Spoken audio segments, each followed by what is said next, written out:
Anyway, today we're going to have a sneak preview of the Integrative Hypnotherapy and Past Life Regression course, but mostly we're going to talk about other things. We're going to talk about the hero's journey, about your journey, my journey. We're going to learn two techniques. Maybe some of you know them. Well, Wendy would know them probably because she's gone through the course. But two techniques that you will love using in your either hypnotherapy or coaching practice. We're going to experience it. So we're going to have an opportunity to go into trance. Hopefully we'll have an opportunity to do that twice. I think the second time might even be more powerful for you. We're going to learn about the hypnotic envelope, what I call the hypnotic envelope. Excuse me. I haven't been talking yet this morning. It's early here in Seattle. And we're going to talk about the requirements of becoming a hypnotherapist. We're going to talk about some strategies that you'll learn in the course, but why you would use them with your clients. And at the end, for people who register, there'll be a special bonus if you register in the next 48 hours. So I'm not sure that really, sorry about that. Let me drink. I don't know if that really will apply to you, but we'll figure something else out. And if you have questions, I love questions. I'm happy to answer all your questions. So let me just do this. I have to protect this table. So we are all on a hero's journey, and our subconscious mind already knows what that is. It knows what our purpose is. It knows the path that we set out to accomplish when we came into this lifetime. Unfortunately, we're not all that connected to our subconscious mind on a regular basis. And of course, maybe we are more than other people, but our clients certainly are searching and seeking that. And in my own experience with hypnotherapy, with the work that I and we do, I think the lack of purpose, the not understanding what our own purpose is at the root of so many issues, addictions, choosing the wrong partners and relationships, devaluing ourselves, lack of confidence, just all of these things that feed into dysfunction and feeling lost is because we have not really understood what that journey is or what that purpose is. And if you're like me, in the early years, I was always turning to someone else, get a psychic reading or go to a guidance counselor or ask your mother or whatever that is, and looking, to outside people to tell me what my purpose is. And that's never going to really work, right? We are the only ones who have the wisdom and the knowledge of what that true essence is. They can maybe categorize it. Maybe somebody would have some insights to that. But in my own journey, I've realized that, as I explore, say, past lives or my subconscious mind, the details of that are really mine. They're nobody else is probably going to recognize that. Anyway, so as children, we are still connected. So a lot of clues happen when we're very, very young, which is always interesting to pay attention to the little ones, right? So in my own journey, imagine for a moment, I'm 6 years old. I'm living in a small town in Minnesota that had a main street that was 3 blocks long. We had a Presbyterian church, a Methodist church, a Baptist church, and a factory that processed the vegetables from the farms around us. And that was my whole world, right? And so one day, my little girlfriend and I were so bored, and we're looking up at the sky and trying to figure out what to do. And I blurt out, let's pretend to be who we were in other lifetimes at 6 years old. And I didn't even realize that, it was just like, okay, that's just what we did. And it was decades later that I looked back at that moment and at that situation, and I just went, what? Where did that come from? This was in the early 50s, right? I was born in 51. So, this was 1957 or something. So nobody was talking about reincarnation or past lives or really anything spiritual if it was outside of the realm of church and Bible studies and Jesus stories. So in our playtime together, we would dress up and be, I'd play teacher, we would be queens, cowgirls, pirates, and mummies, right? And so, not until years later would I recognize the connection of all of that to past lives that I've had. So it's moments like that in our childhood that are really inspired, and when we're connected to our subconscious mind and our unfettered imaginations. So when we look at those events and think of our childhood times, that's where we are going to get a lot of clues of our past life and our purpose. Let me turn this off so I don't keep listening to that, and I'll just see if somebody's struggling to get in. Oh, okay, no, just somebody telling me they're going to be late. Okay, so so one of the things that you could do is think about what were the games that you played as a child? What were the things that really got you going? And it could have been drawing and art, or decorating your room, or like me, being a queen or a teacher or a pirate. But think about that. You could do journaling projects about that and really allow that imagination, connect back with your childhood imagination and expound on that, expand on that now, and see what clues were in there about your future. Because, my 6-year-old had a lot of clues that, I wasn't really picking up on at the time, but those clues are everywhere in our lives.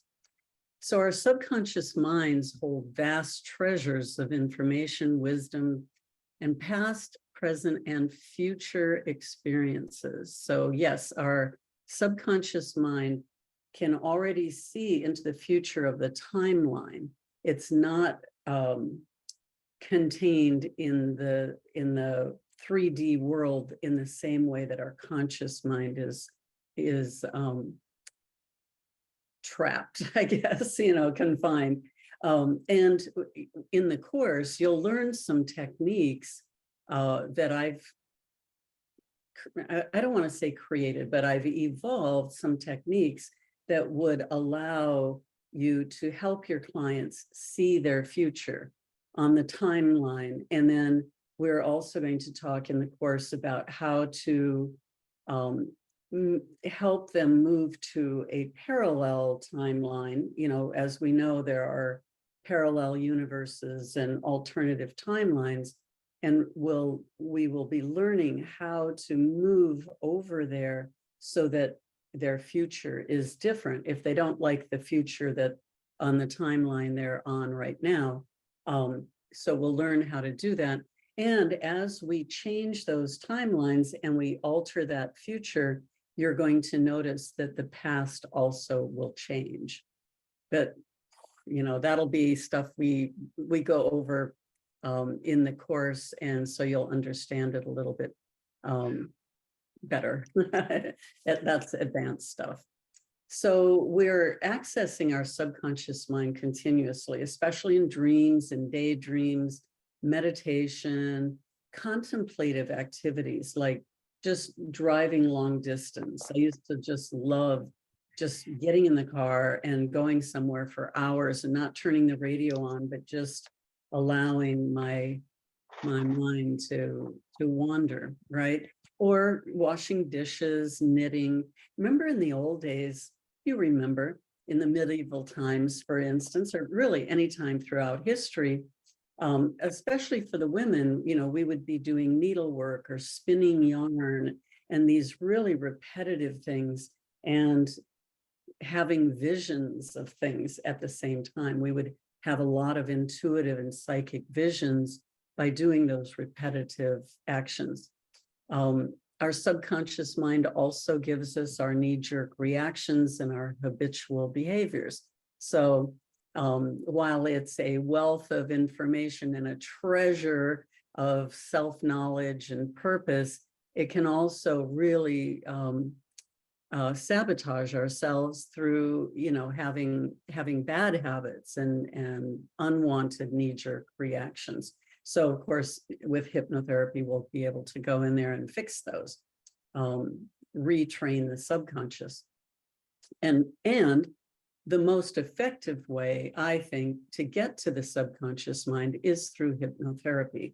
And that's why we're able to do such deep and rapid healing and make profound changes and growth so quickly and you know, real, you know, to really be able to do it, not have them just, you know, reciting a mantra or just compartmentalizing those things in it. You know, we'll take them out and we'll examine them.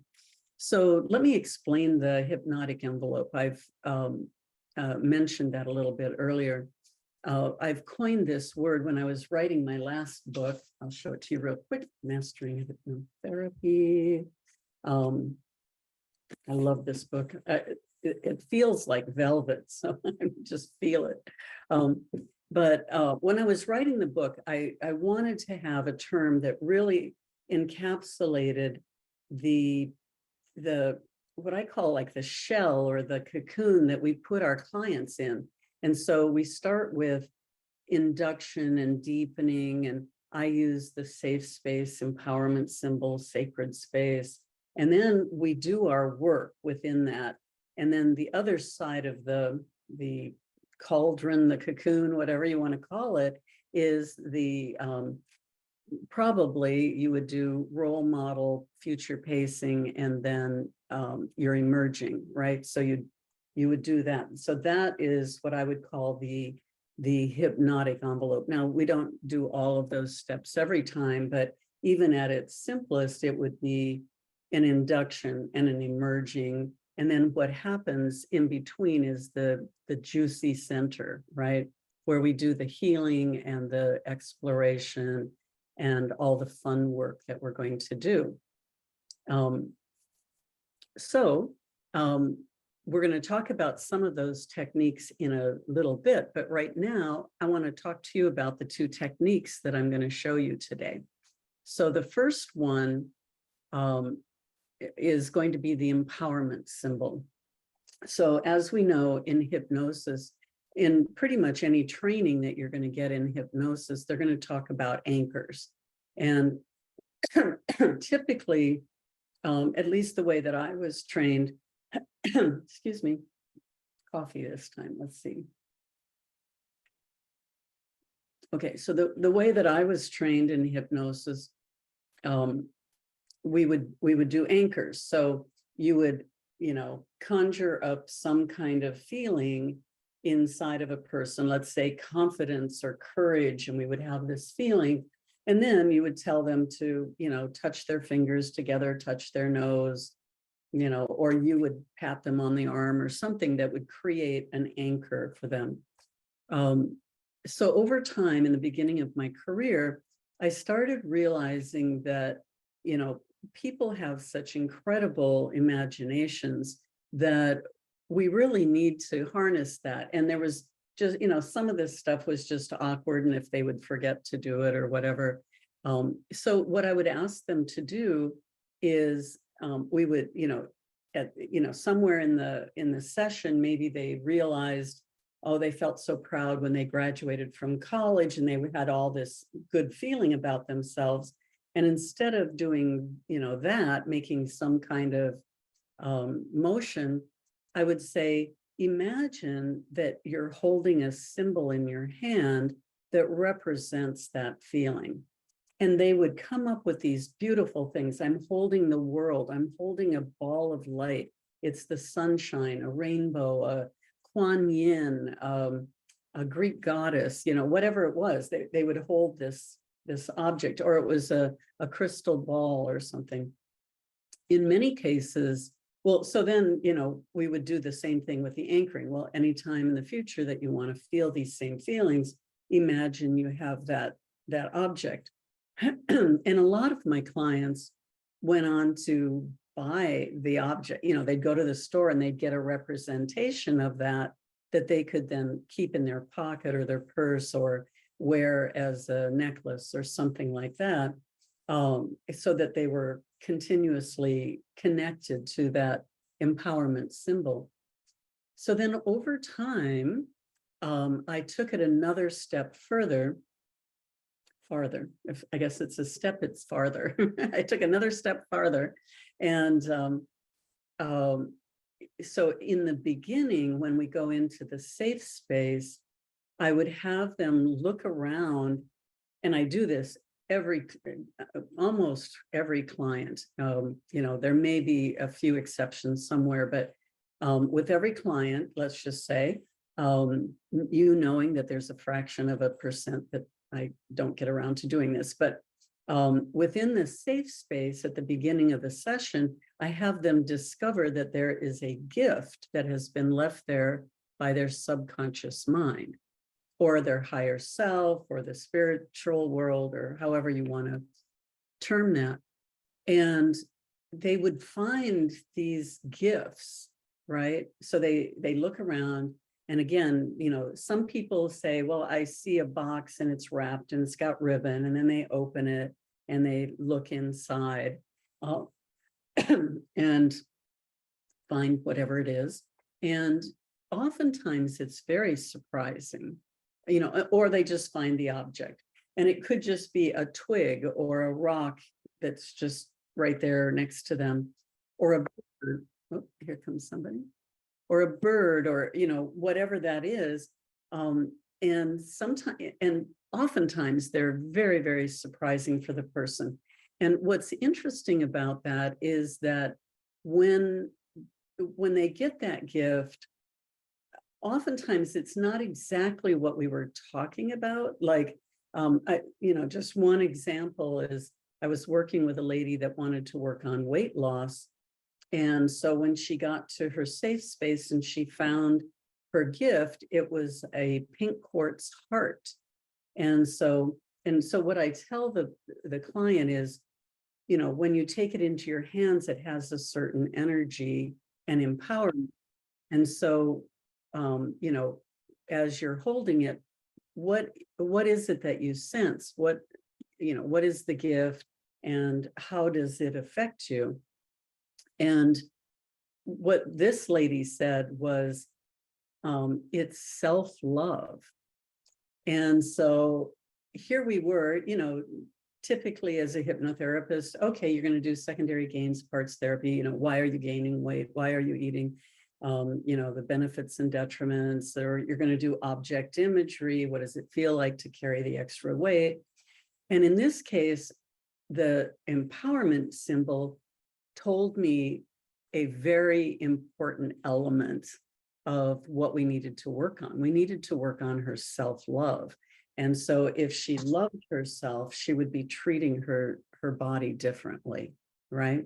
And so I love doing the empowerment symbol at the beginning, and you can do it again at the end. You can sprinkle them through, but at the beginning, and now that person has this object that they can carry with them throughout their lives. They can, I'm going to mute you, George. Thank you. Okay. And welcome, by the way. And so, so okay, now I'm lost. Okay, so they can carry this with them, but what I like about it is it's telling me a lot of information. So even in the safe space, the empowerment symbol, all of these early things that we're doing is really information gathering for us to know how we can really help our clients. How are we going to approach this? A lot of times I go into the session, I have no idea how I'm going to approach the problem. But this early part of the safe space, the empowerment symbol, really gives us a lot of clues as to where to start. I know, where I want to go, but, what does that path look like? So another example of the empowerment symbol that's really fun, I had a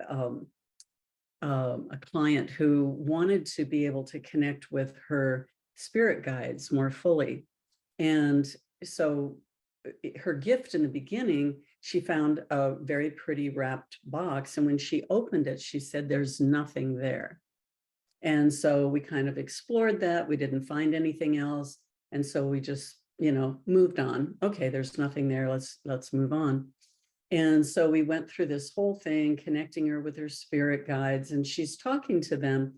And I had her ask, what is it that that you could do on a daily basis that would allow you to connect with them more frequently? And she said, my guide is stepping back and he's giving me space.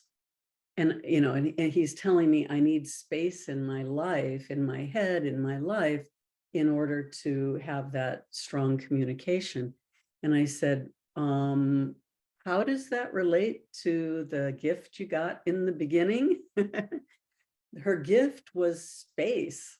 It was just emptiness so that she could connect. And, here we were thinking, oh, this has nothing to do with anything, right? And it had everything to do with the whole picture. And it was the message. So it's really very empowering. We're going to experience that in a few minutes. The other tool that I want to talk to you about is the role model, which we do at the other end. And again, instilling, the role model, I always just thought, okay, we're stepping into this new improved version of ourselves. But I realized it's really another form of anchoring. It's anchoring our body, our emotions, our mindset, everything into this new version of ourselves, which could be, down the present timeline, or it could be that version of us that is in that parallel universe that is, now with these new attributes is going to create a different future. So that's another way that we empower our clients. So typically, well, in the beginning, so all of these tools are so malleable. So in the beginning, I always used the role model at the end of my session. And the role model, we would do all of our work, right? We'd talk about weight loss, or we'd connect with spirit guides, or whatever it was that we were doing. And then at the end, now that we've done the healing and they're feeling better, we would anchor that by stepping into that version of, step into that version of you that has already, become comfortable with this new way of life, has all those attributes that you are striving to become. And then we step them in, they get to feel it.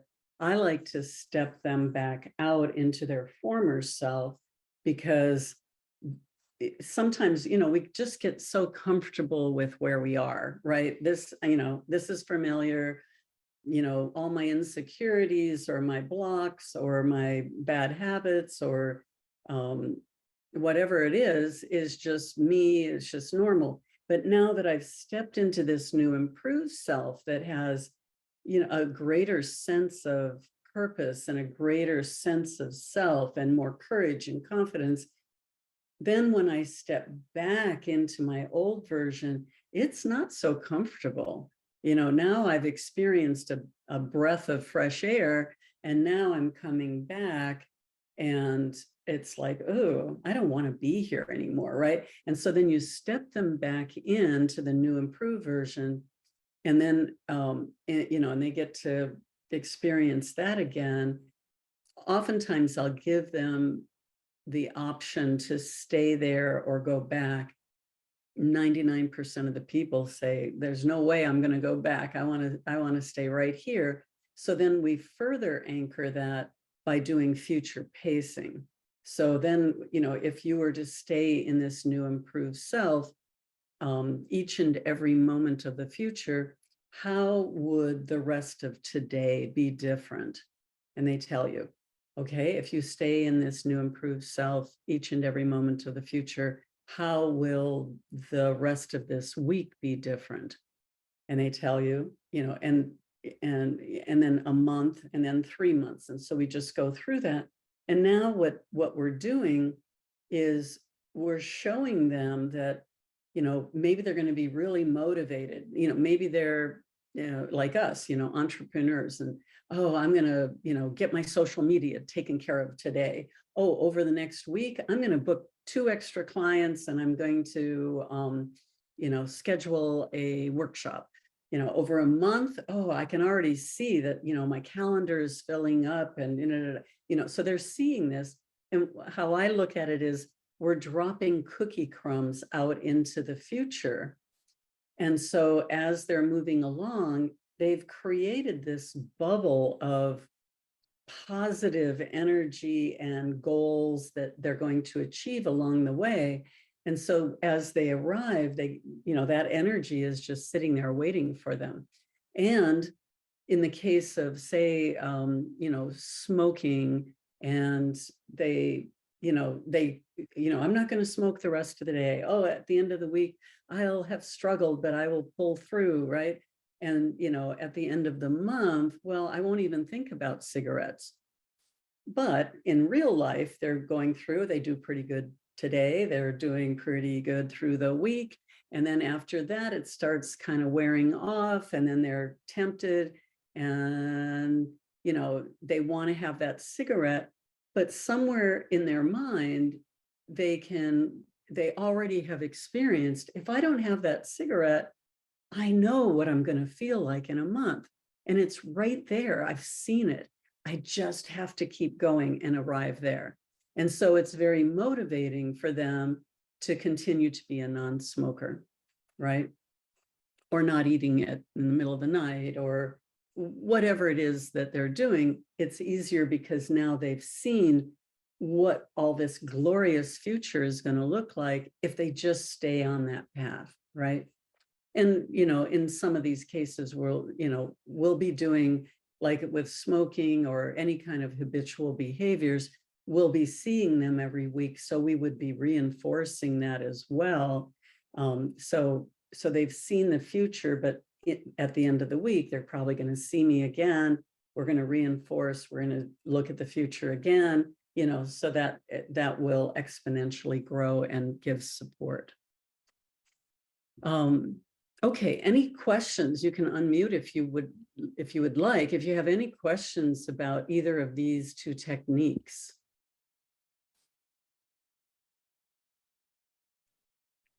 Nope. Oh, I must have done a good job. All right, good, you got it. All right, well, let's experience it. All right, this is the fun part. So I'm going to guide you through basically what I would call the hypnotic envelope, which is an amazing journey, I think. I think people, the feedback is people really like it, but it's a template for something that you could do in your workshops, because you can do it as a group.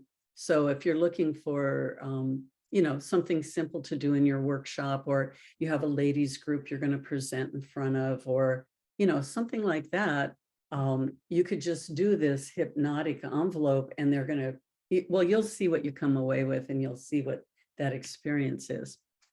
So put down your pens and paper and kick back, get comfy. It's only going to take, 5 or 10 minutes, but it'll be fun. So close your eyes, take a nice deep breath. And begin to relax your body.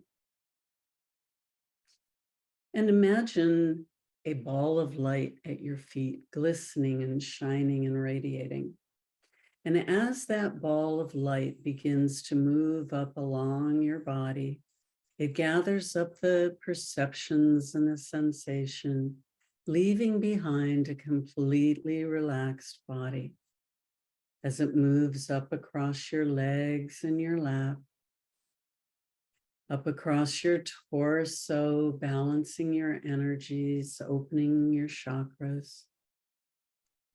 That ball of light continuing up across your throat, clearing your throat, opening the channels, and right on up into the center of your forehead, where the third eye is. And so the ball of light energizing your third eye, opening and expanding it, allowing the energy to flow through from your conscious mind to your subconscious, expanding that channel, sharing the information of the subconscious with the conscious. And as that energy continues to expand throughout our session, I invite you to imagine being in your favorite safe space, that place of relaxation, protection, and connection. And as you find yourself there today, begin to explore with the imagination of a child, noticing what is in that environment today. And it may be a place that you've been to in this lifetime or a place you go to in your imagination. And every time you go there, it's a little different. Time has passed. And so noticing how you feel being in that safe space. And as you look around, you notice that there is a gift that has been left there just for you, an object that will bring you certain traits and characteristics that will be so valuable for you on our journey today and for you in your life moving forward. And as you discover this gift, what is it? So in your mind, you can take it in your hands and just notice the size and the weight of it, the texture, the shape. And notice how it affects you as you hold it.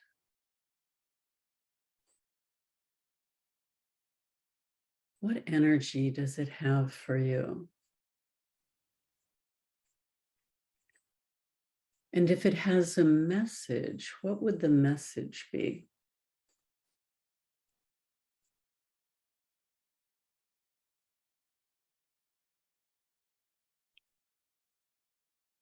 And if you were to carry this gift with you in your everyday life, when would you employ it? When would you take it out and use it? How would you integrate that into your everyday experiences?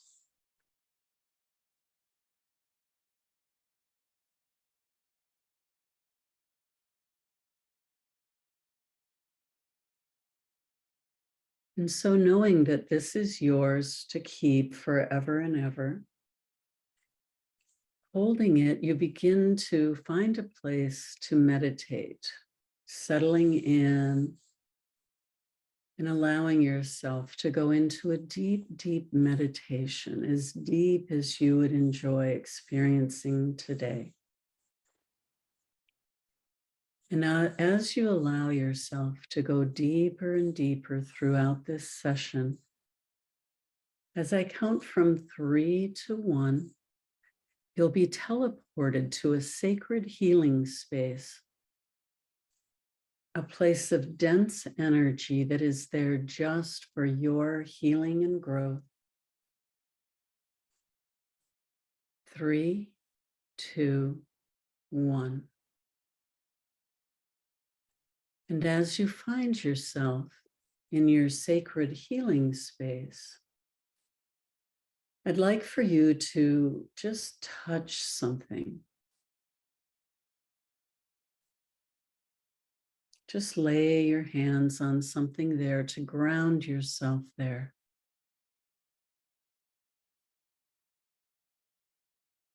And then finding a place to have a wonderful, deep meditation. Settling in once again. And as you do so, you begin to imagine a version of you that has all the qualities that you've been seeking, all the qualities that you would like to have. And maybe that version of you is just a little bit further down the timeline.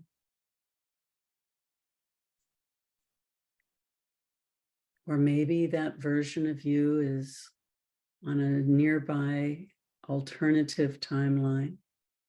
But he or she is just as real as you, but they have perhaps different experiences or more learning or more change and growth, and they are who you are going to be. And so as I count from 3 to 1, I want you to imagine slipping out of your body and into that new, improved version of you, so that your feet are in their feet, your arms in their arms, and you're looking out at the world through their eyes and their energy field. 3, 2, 1.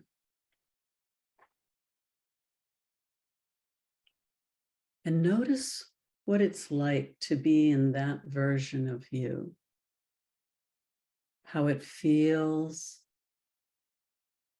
the emotional senses, the mindset.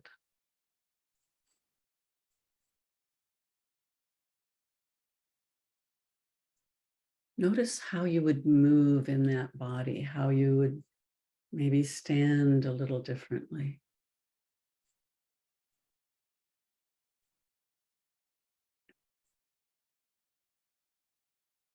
And what else do you notice about being there?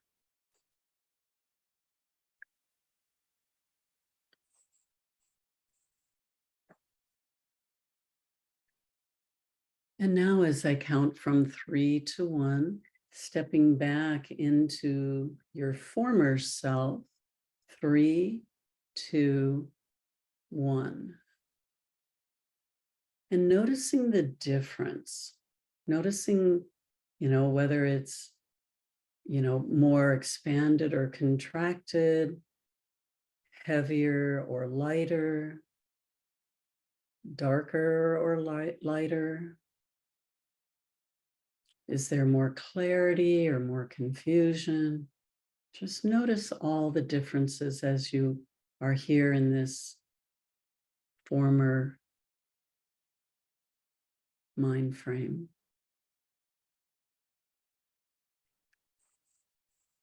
And once again, as I count from 3 to 1, stepping into that new, improved you. 3, 2, 1. Stepping in and feeling those traits once again.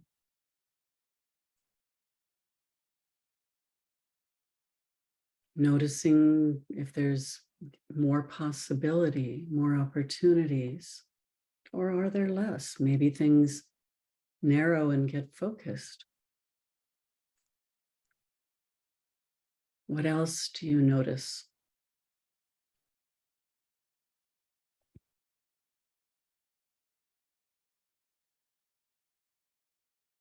And if you were to remain in this new, improved you, each and every moment of the future, what do you think will be different today for the rest of the day? How how will things go differently?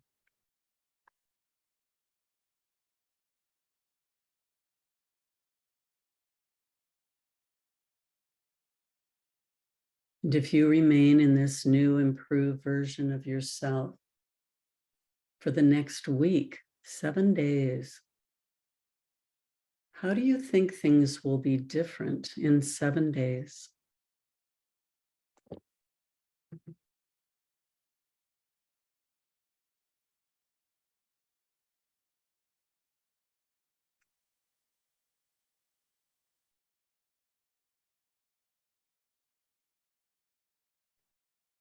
And if you remain in this new, improved version of you each and every moment of the future, what do you think life will be like in a month from now? What new and interesting things will be developing?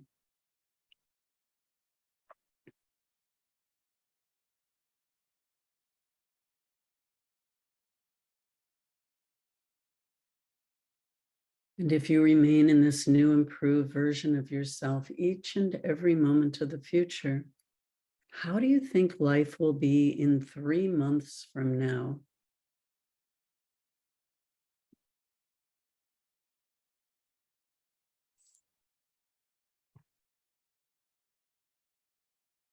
Yeah.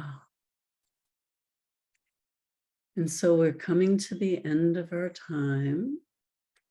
And I'd like to ask your subconscious mind to continue to bring you insight, wisdom, and understanding in the days and weeks to come. And as I count from 1 to 5, returning here to the present moment, refreshed, alert, and aware. 1, 2, 3, coming up. 4, aware of this time and space. And 5, fully alert and aware and returned here to the present moment.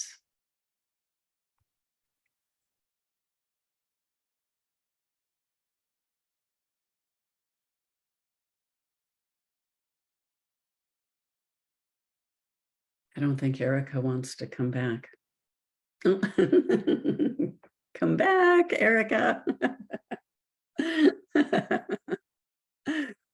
I can't see Wendy or George, so I don't know. We may have lost them completely. You can unmute if you'd like. I'd love to hear, your response to that, or what you learned about yourself, or, what your empowerment symbol was. Lisa, what would you like to share? My empowerment symbol was a kaleidoscope, and I and it's wild because I just had this same thing. I kind of do the same version of what you do, but I wait a little too long.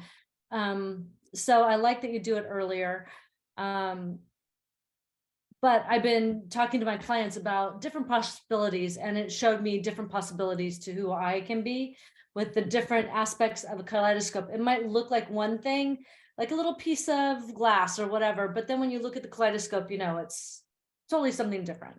So Right. that being said, I was able to hold on to that. My future pacing was retirement, that it's a possibility, because sometimes I get so bogged down of trying to switch everything over from my office to Zoom, and I got rid of my office. So that's been a little bit of a negative Nelly sometimes in my head, especially if I don't have a lot of clients that week or whatever comes into play. So the future pacing was awesome, because then I could see that I will be there. I'm on my way, and it might not change instantly, like when you said 1 month, 2 months, but at 3 months, it was a little bit different. Baby steps is what I tell my clients. So yeah, I'm already achieving those baby steps, and it's okay. It's good. And to be patient was another thing that I got. Patience is not one of my virtues. So especially with business, or just, empty nester, that kind of thing, retirement, whole new change of life. Yeah. So especially since we can still continue to do what we're doing. I have a friend who's like 85, and he still has, clients, and like he's just an amazing soul. So I know it's capable for us. It's just seeing that future for myself. It's easy to do Yeah. it for my clients, but not always for myself. Right. Thank you for that. Yes. Okay, great. Absolutely. Wendy, your mic is off. Can you talk? I can talk. I think um I have all these things rolling in my head right now. So we started with our symbol, Mhm. and it was like a kind of like a starburst shaped piece of jewelry, like a brooch or something. There's or like it was almost like it was representing the fireworks, Right. and it was a reminder to get more joy back in my life. Um, and in my head I was like wearing it, so I was like, I could wear it on my jacket or put it on my purse or something, and just always have it with me, and I can touch it if I need a little extra reminder, kind of. And like finding those moments instead of getting bogged down and stuff. And then what else? It kind of went all over.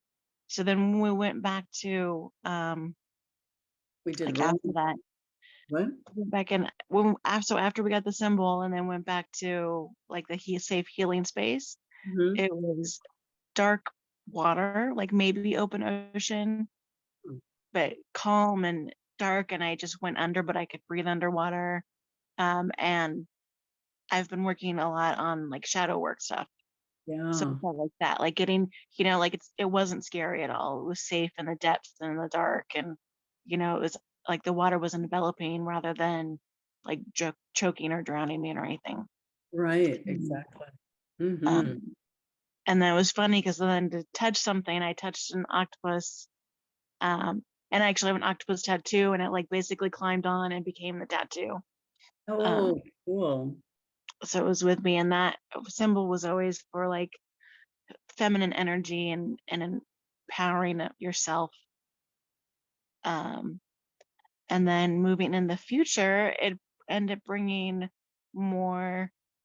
I kind of felt like the way I used to be, where I felt more calm and collected and had more poise, and ended up feeling more confident jumping into that.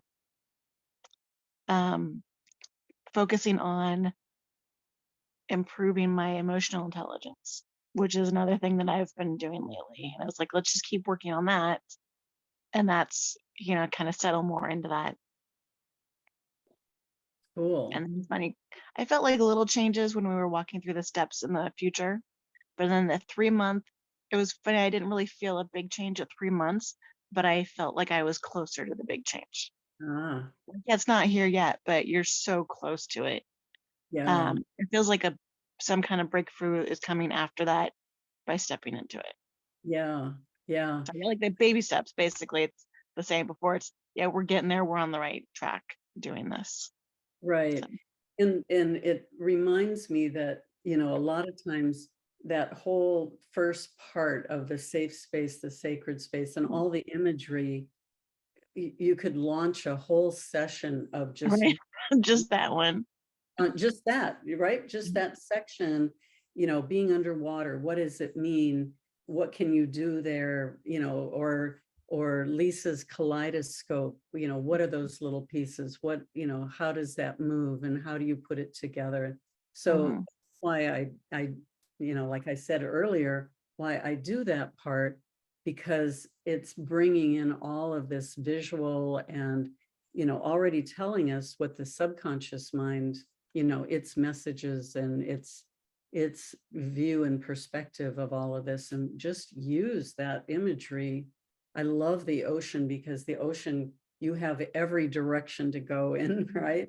um it's Deaths, and there's fasting. so much. Yeah, so much. And the octopus, um the octopus has its brain is out in all of those. They can they operate independently, all its legs. And I have an octopus story too. I stuck my feet in the water off of the coast of Croatia, and an octopus wrapped around my Oh my ankle. goodness. It was so cool. Scared me at the moment. I went, like this, and the octopus went flying out into the water again, because I didn't have any idea what that was. But She said, anyway, sorry, you can come back now. yeah, exactly. Oh, please, I didn't Yeah. mean to scare you. Erica, what about you? I just want to start off by saying you have a very hypnotic voice. Oh, thank you. But I've done this before because I'm actually in the course now. So I actually did this the other day. But I don't know, I was in and out. But as far as what my actual empowerment symbol was, I actually seen it before, but it was a version of a crystal ball, but it was wrapped in a gift. And then when I opened it, it was a ring. So the ring had the crystal ball on top of it. And then as far as my safe space is the ocean, I always end up going to the beach. Like that's my place. And as far as the future pacing, the role playing or whatever, for me, seeing myself, it was like I felt freedom. So it's like I'm yearning for that freedom. And I don't necessarily know what that is yet, but I feel like I'm getting closer and closer to it. So seeing that version of me is like amazing, seeing that and then stepping into her. It felt very unfamiliar, but also like, okay, I know I want this feeling, but I don't really know what that feels like yet. So it's like I could feel it, but it's like it was unfamiliar for me. Okay, So but she had it, right? The new you. she had it. Yeah, she had it. It's stepping into it just felt like kind of like new shoes, where it's kind of like, oh, I don't know about this. Like this feels, it doesn't feel it's like familiar. It didn't feel familiar, but it was like something I'm yearning for is freedom. Like that comes up for me every single time. And I'm like, well, what is that? What exactly is that? I don't know yet. Yeah. Huh, that's interesting. Well, what I would do with clients would be, in that same situation would be to Yeah. take them to past lives where they did have that freedom, because it's such a part of the yearning of your soul, Yeah. it somewhere, right? Yeah.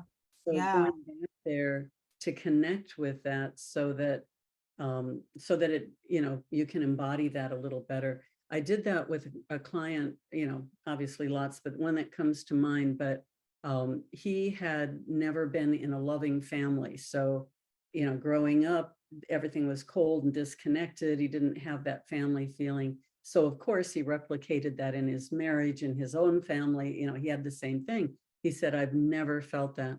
I can't remember now. He might have even been adopted. But anyway, we went to a lifetime where he was raised in a family that was totally engaged with each other.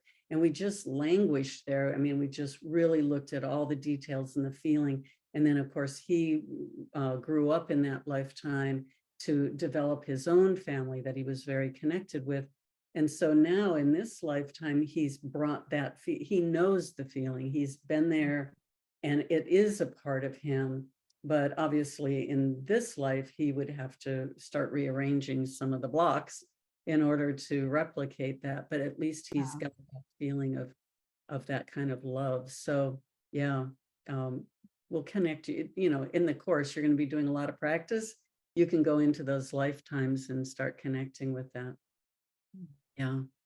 George, we can't see you. You are in that dark ocean over there. So how was the experience for you?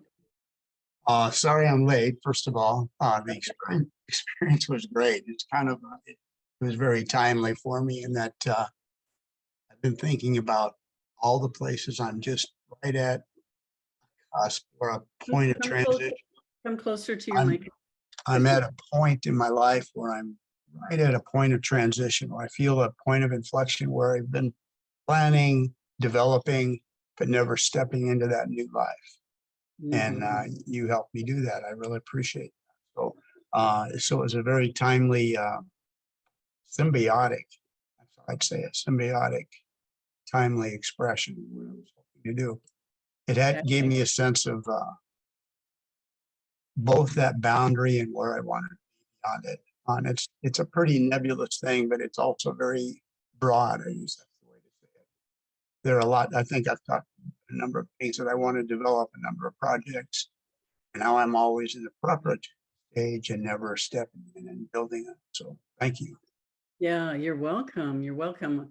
We're looking forward to hearing good things and the fruition of at least one of those projects, right? At least. Gotta pick one. You gotta pick one and do it, and then you can always do the other one.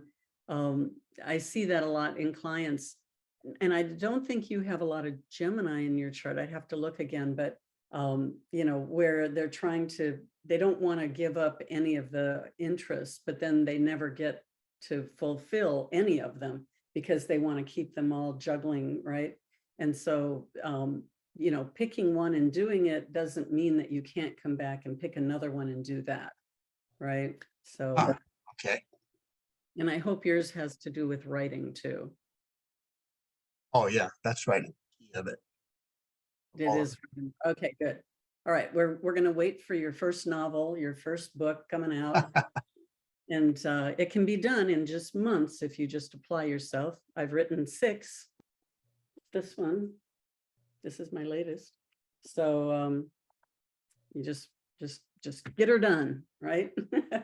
Yes. Yes. Obviously, George and I have talked about this before, and his writing is really awesome. So the world is missing out on hearing some of your stories. Thank you. That's Yes. Okay, well, you know, interestingly enough, I had about twice as much material to cover today, but we've come to the end of an hour, and I don't want to take up all of your time. Although I have fun and I could just keep doing this all day long, but we'll do another one, and then we'll talk about some other things next time. But I did want to just mention the training that's coming up. I know Erica is in that training. We've got, I think 9 or 10 people who are registered to come into that training now. And so it's online. You can take, as soon as you register, you get the materials and you can start studying. And then along with the materials, we periodically schedule the phone calls. So we have a series of 8 calls that are 2 hours each. The ones that are coming up right now start September 26th and go through November sometime, whatever 8 weeks is. We're going to skip October 10th because my daughter's getting married on the 11th and I'll be in Las Vegas. So it'll take it out a little further, which might mean, Lisa, that you would only miss maybe 1 or 2 calls. I don't know. But we repeat, or I record all the calls, and so you can listen to the repeats. You can come back to the calls anytime in the future. So they will be scheduled again, probably in January. And I always recommend that the students come through 2 and 3 times anyway, because it's really going to deepen your knowledge. You're going to come up with much better questions the second time. You'll really pay attention to the nuances a little closer of what I'm saying or demonstrating. So it always gets better and better as you go through it. But you can go through the entire training and get certified just by doing the online part. So there's that. Let me see if there was anything else. So you can go to the website. Oh, I was going to put it in the chat box here to look at everything you're going to learn. It's really quite full. Let me get to the chat box. Most trainings will teach you, what I would call the hypnotic envelope, and then maybe 1 or 2 other techniques like regression, and a few other things.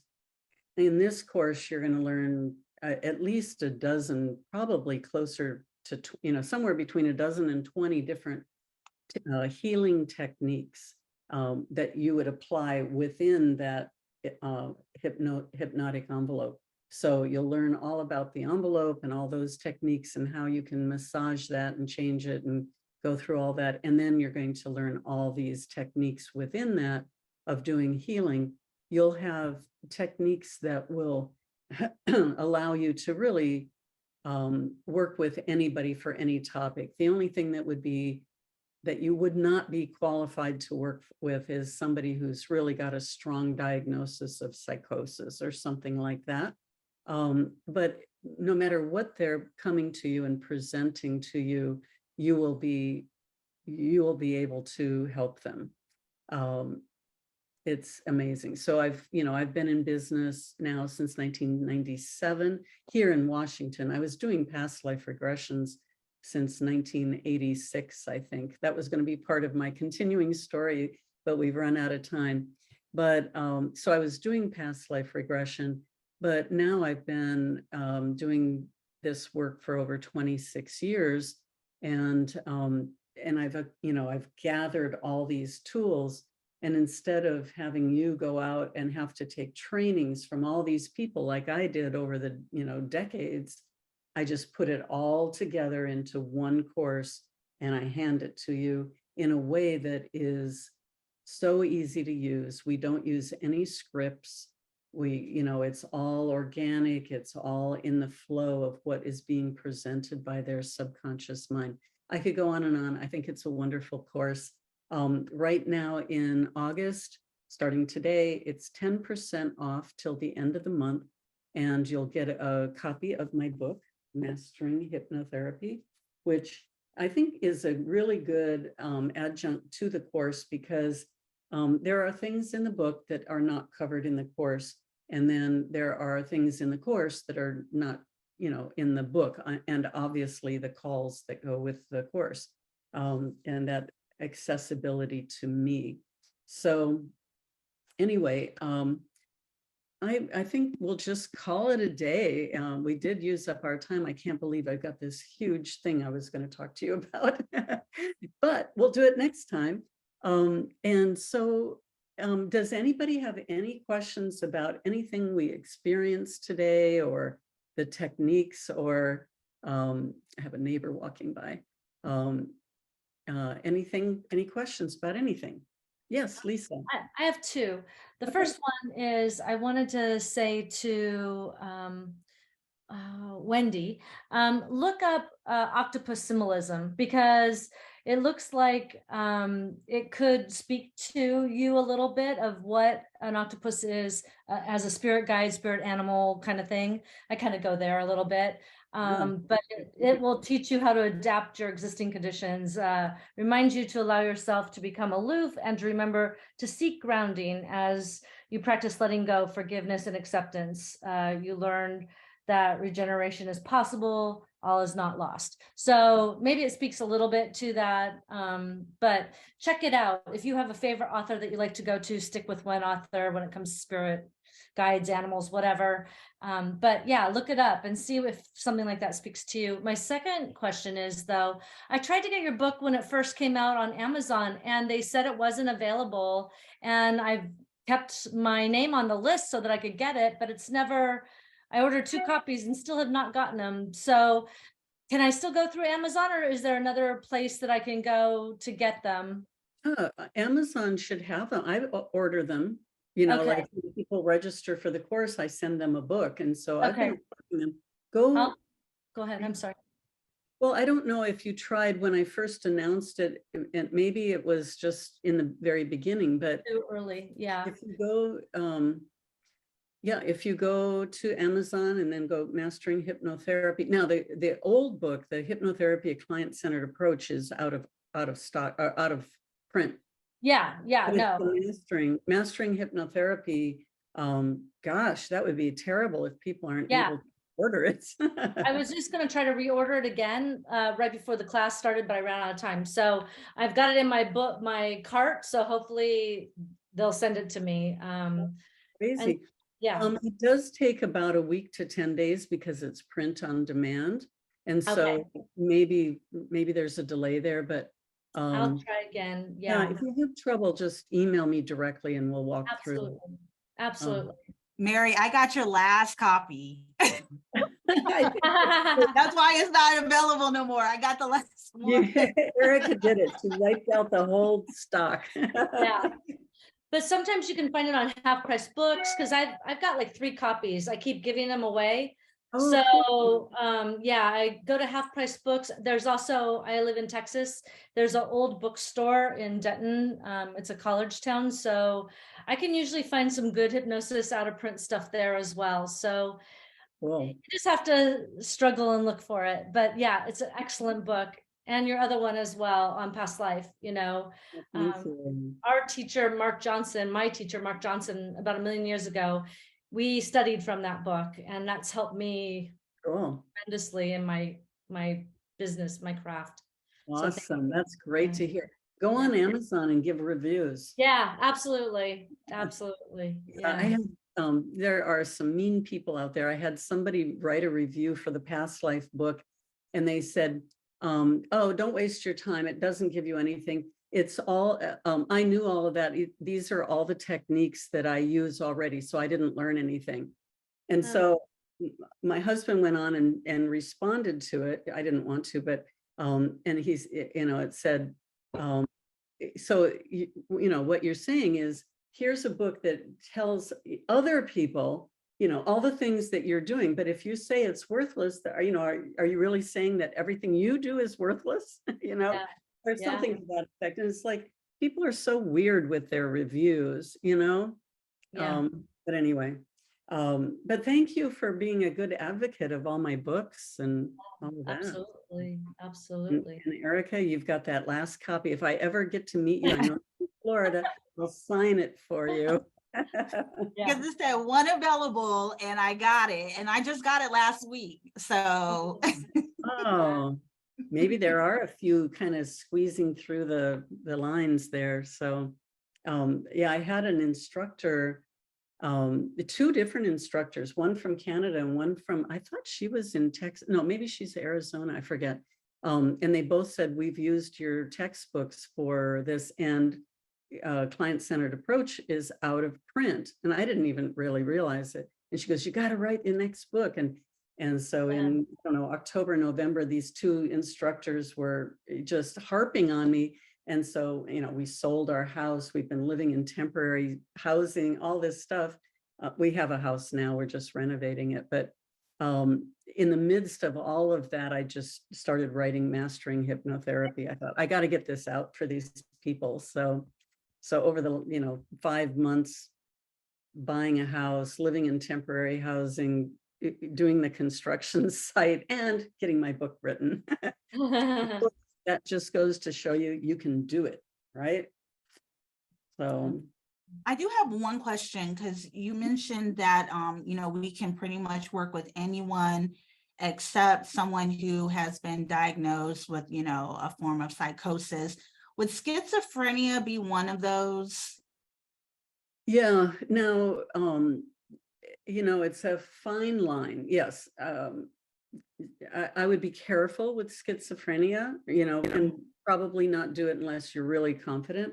But if the schizophrenia is based on hearing voices or multiple personalities or something, I find it very interesting to work with them, because oftentimes it's spirit possession, or they're just really tapping into spirit. But now the mainstream psychology doesn't get it, you know, so they just give them a diagnosis and pills to make it go away.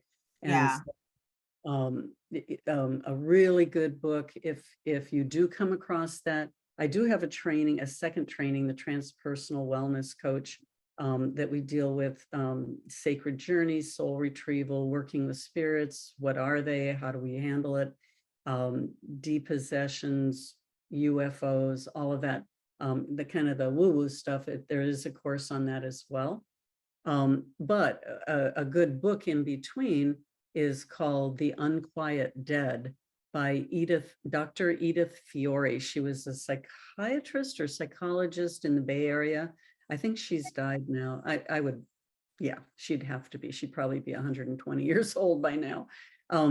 But she went into a mental institute and worked with people who were diagnosed with multiple personalities and did the depossessions with hypnosis and cured, healed a lot of Yeah. people. And she writes about that journey and what happened and her different cases. And it's just a small book, but it's really valuable. Yeah. Okay. It's a good one. Yeah. But yeah, if, until you really feel, like your feet are on the ground, I would probably shy away from it, but you will have the techniques. Once you're really versed in what I'm teaching you, Yeah. you would be able to do it. A lot of it is, working with people, even with wartime PTSD, is that they can react and get violent and forget that that's even you, right? One of Kevin Hogan, I wrote 2 books with him and I contributed to some of his other books. He was telling me, and this was 20 years ago, but he was working with somebody that was a veteran and had PTSD. And at one point, the guy just jumped up and slammed him against the wall. You have to be a little careful. Yeah. So, like when I have not seen anybody in my office since the beginning of COVID. So, it's what, 3 years or something. But when I was seeing people in the office, if it was a brand new person and on the phone, they had described some rather disturbing things, I would ask my husband, who's retired, I'd say, after about 15 or 20 minutes, why don't you just quietly walk by the door and, just make sure nothing weird is happening in there. Yeah. So, he'd just walk by and it would be quiet and, and nothing ever really did happen. But Yeah. you want to be careful. Yeah. Because one of my clients, her son has been diagnosed and they're trying everything. The only thing they really want to admit him now, and it's voices. That's what it is. That's what's going on with him. They want to admit him, and she does not want to do that. And she's like, "Can you please just try and see?" And I'm like, "I don't know." I've done a lot with that. At least for one session, and then Yeah. back. But I would want to work with him before he gets hospitalized. Absolutely, because she does not want to do that. She does not want to hospitalize them. Okay, yeah. I'll at least have a conversation with that person. Yeah. Yeah. Any other questions or comments? We're good, huh? Okay, so thank you all for being here today. It's just been so much fun, and I'll schedule some more and we can do some more fun things. Okay, so have a great day. And if you have any questions or concerns, please let me know.